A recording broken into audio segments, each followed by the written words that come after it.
Yeah. Hey, my name is Deborah. I am originally from Brazil, living in Miami now for about 4 years. I came to Jamaica for the first time, and I am actually enjoying this a lot. It's not just a very good riding experience, but also a very good culture experience, as we get to, experience what these people eat, how do they actually live their lives.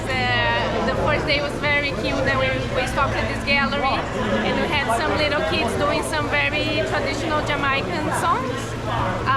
So I mean, the whole experience, the weather has been, a little bit bad, rainy in the morning, but still we're riding. People have a very nice attitude, everybody's super nice, the staff and everything.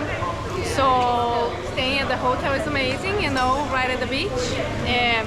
I couldn't ask for more. It's really, really nice.